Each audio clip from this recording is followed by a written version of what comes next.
नमस्कार, मी अश्विन बापट. संध्याकाळचे 5 वाजता आपण बघताय एबीपी माझा. एक मोठी अपडेट आहे. गेल्या अनेक दिवसांपासून धनंजय मुंडे यांच्या विरोधात भाजपचे आमदार सुरेश धस यांनी आघाडी उघडल्याचं अवघ्या महाराष्ट्राने पाहिलेलं.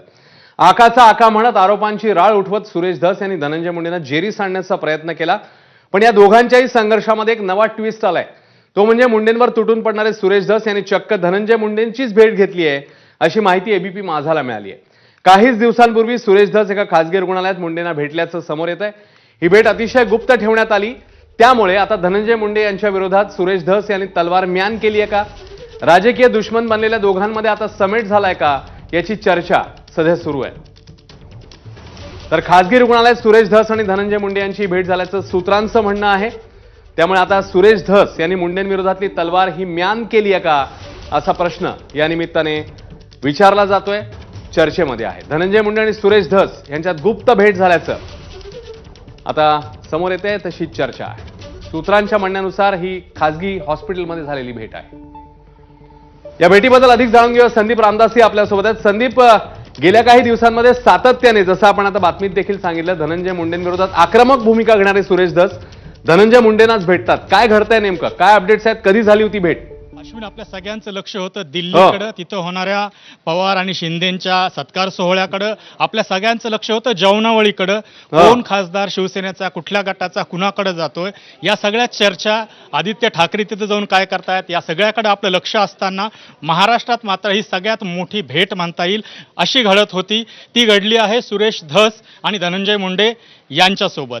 आणि या भेटीचं महत्त्व याच्यासाठी आहे की गेली 70-75 दिवस संतोष देशमुख यांच्या हत्या प्रकरणात आपण सातत्यानं बघत आहोत की हे प्रकरण राज्य पातळीवर, विधान सभेमध्ये, विधिमंडळामध्ये मांडण्यात ज्या भाजपच्या आमदारांचा सगळ्यात मोठा वाटा होता ते आहेत सुरेश धस.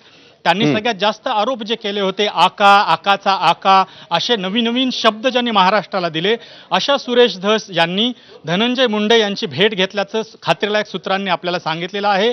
त्यामुळे या भेटीत नेमकं काय झालं, या भेटीनंतर सुरेश धस हे आपल्या आरोपांची धार थोडीशी बोथट करणार का, या सगळ्या गोष्टींकडे आता आपलं लक्ष असणार आहे. अश्विन, खरं संदीप, आणि जसं आपण म्हणतोय गेले काही दिवस सातत्याने ज्या पद्धतीने आक्रमक भूमिका घेतलेली होती सुरेश धस यांनी, आणि अचानक आता ही भेट होणं, या सगळ्या पार्श्वभूमीवर आपण 2 ते 3 गोष्टी सातत्याने, जसं आपण म्हणतोय की बंगल्यावर झालेले डील संदर्भातले आरोप असतील किंवा सातत्याने आग्रही भूमिका असेल. पण संदीप, आणखी एक महत्वाचा मुद्दा म्हणजे गेल्या काही दिवसामध्ये सातत्याने सुरेश धस जेव्हा माध्यमांना प्रतिक्रिया देत आहेत तेव्हा एक वाक्य ते नक्की म्हणतायत, ते म्हणजे मी धनंजय मुंडेंचा राजीनामा मागितला नाहीये. संदीप, आणि त्यामध्ये त्यांनी सातत्य ठेवलेलं आहे.